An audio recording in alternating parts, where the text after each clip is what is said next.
Over here, you see the Bruin set. This is what we use between periods as a backdrop. As we walk through here, this is Studio B. This is the studio where Ask the Manager is most often done. Hey, there's the desk. This is the manager desk. I have a little story to tell you about this desk. You see, you'll see there's a hole in the side of it. Cliff, would you pass me a chair up there, would you please? I'll tell you why there's a hole in it. The letter reader, which up until about a year ago used to be primarily me, anyway, would have to sit here. Now, there was a plate on here, of course. The end of the desk was here.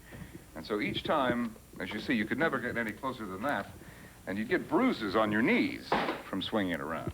Well, one day, I decided that I would punch it in. It was just a piece of felt fiberglass or whatever it was. I don't know what it was. But anyway. It's not real wood. It's not real wood, no. I whacked it and just kicked it in, so it would give you a little room like that. Well, you would think I had defaced the station's most prized possession. Everybody was really upset about it. But eventually they took the entire panel out and they saw it my way. But sometimes, you know, you have to make a point by, what do you think, Cliff? Yeah, they won't buy that one. Yeah, and by the way, Cliff was right there by my side. I told him not to do it, Dan. I said that was really extreme. You really should clear this with Wes first. Yeah, thank you for standing behind me, Cliff, on that one.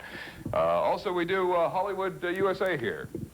Soon I'm told to be known as Hersey's Hollywood. Promotion. Thank you very much.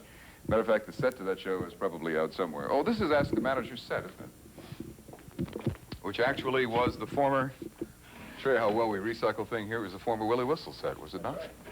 Wow. Wow, how about that? There's a doorway here. That's where Willie used to come out of, right? Yeah. Yeah. Okay, now as we walk through here, this is the control room to Studio B. Hey, Oh, there he is again. There's Big Jim again. This is quick. Whoa. Whoa. I'm having a... Slipped in, Dan. That's a lawsuit there. I'm having a little problem with it. I know. A groin pull now, ladies and gentlemen. This is kind of... never mind. Very dangerous tour of the station. I'm getting so tired. We've been at this for 2 hours. Perhaps you could show us a little bit of the switcher here, and what it does, and we could swing around and... Well, basically, the director, who supposedly knows more than you do, tells you what cameras to take.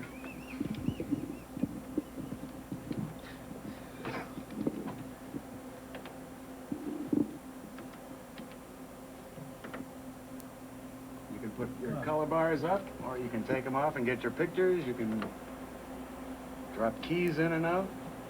Keys, which of course that's the lettering that goes over the picture. Or we have something else called a chyron. And what's a chyron? Chyron they use to identify guests on a particular show, or in sports they use it for batting averages. Or, oh, I see what you mean. Sure, that's a chyron. Well, let me tell you something about... You know what a paint box is? Yes. What's a paint box? Paint box is used in the development of stills and graphics for the on-air look. I think he ought to be the operation manager. I want to tell you something about the technical department here and the technicians, because we are the lifeblood of this station. Don't forget it. It's the truth. He's got a point. Whoa. Maybe we should delve into that. The lifeblood. The lifeblood. Where's the director sit exactly? If you're the lifeblood, what's the director exactly? He's kind of like the cartilage. He sits right here.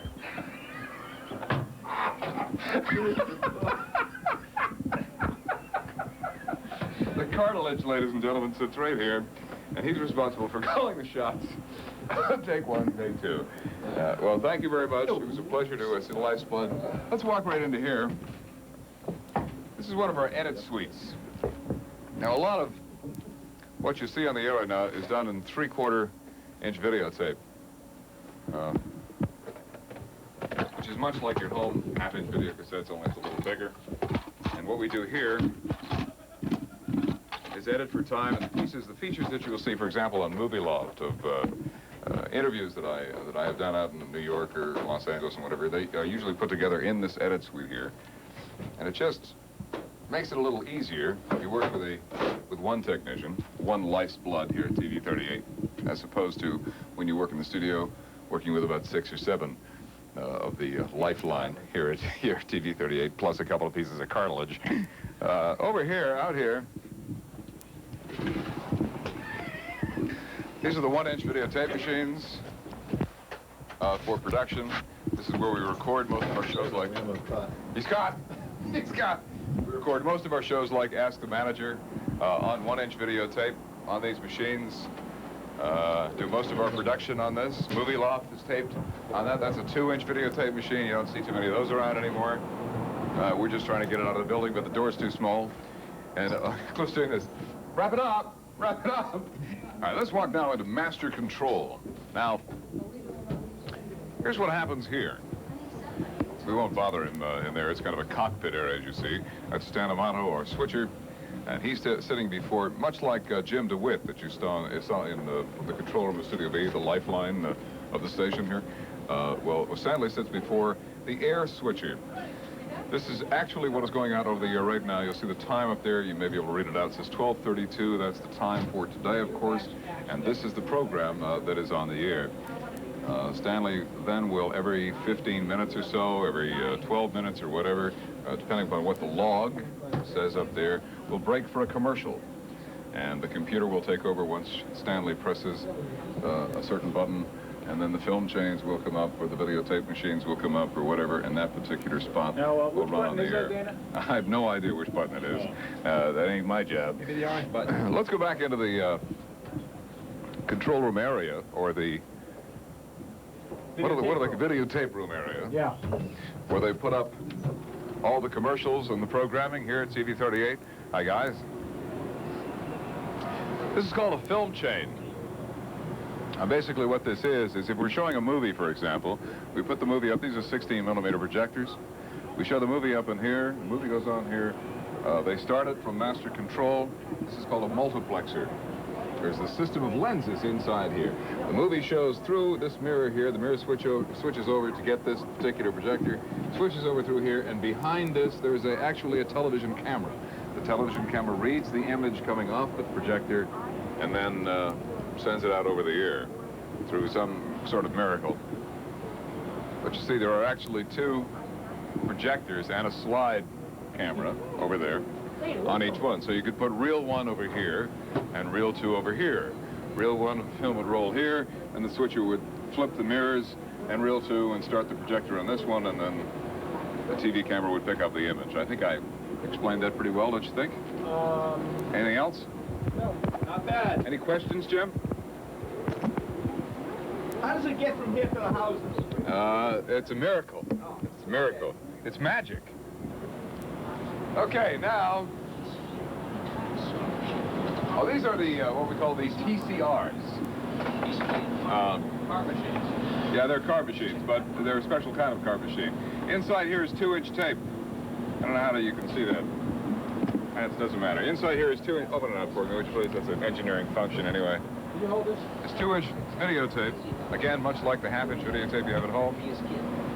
And on there we put... on there we put... He's got one of those engineering tools. He's got pocket fisherman.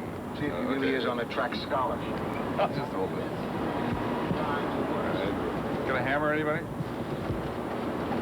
On this,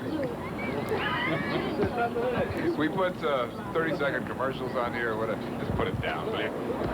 And we demonstrate how we put those in the machine, would you please? Demonstrate how these go into the machine. You pick it up. Put your thumb Yeah. here. And your forefinger over there. Okay. All right. Kind of goes in there like that. Then you have to have one of these.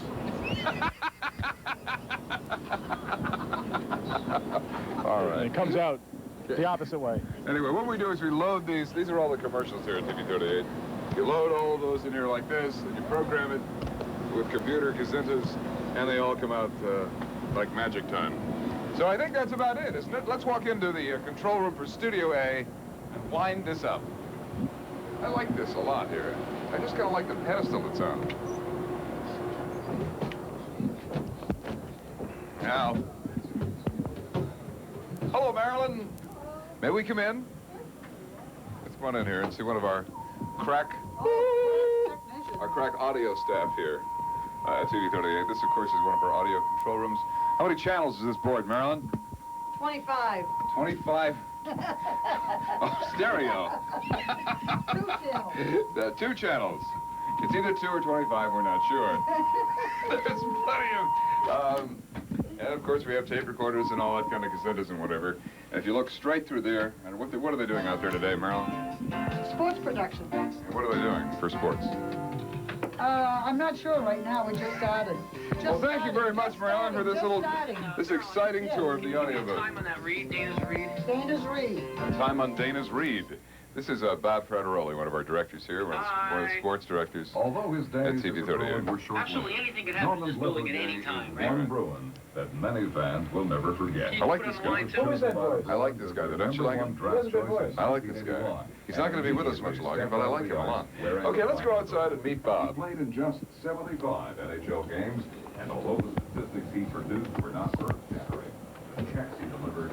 That read could be a little more upbeat, don't you think, Bob? That's it? Yeah, we tried to get someone to read it who could do that for us. Give us that upbeat tone. we didn't have anybody. We We had didn't have me. anybody. Bob How long is Frateroli, it? ladies and gentlemen, this is... yeah, you can At least suspend so. what you're doing just long enough to speak to Ask the Manager. Say hi to Ask the Manager. One of my personal favorite shows. Yeah, I know. I'm You sure don't like this host show. it anymore, though, Dana. What are you doing here doing this routine? Well, I was asked to do it. Marilyn claims that she's not quite sure what you're doing here today. It's I like not to really keep guessing. unusual. I like to keep No, guessing. I'm not saying that's your fault, Marilyn. What are you doing today? We're mixing a couple of 20 years with the Bruins features. Regular features air in the Bruins game. Well, that'll be This is fun. actually the last one for the last regular season game. Now, as I remember, you've been doing this for about 2 or 3 months. This one feature, it's 90 seconds, and there's a chance we'll wrap it up today, but if not, it's going to extend into April. It's okay because, you know, frankly, we've been doing this for about 2 hours. You're the first one today we've seen working. Actually I doing just got off something. the phone when I saw you coming. Well, thank you, Bob.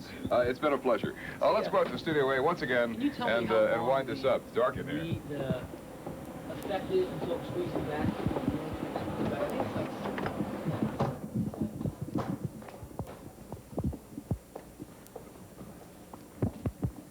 Well, Cliff? Yes? Why don't you come out with me here? Okay. Come on up on the AM Boston set here. And as producer of Ask the Manager, I'm sure you may have seen something that I missed today.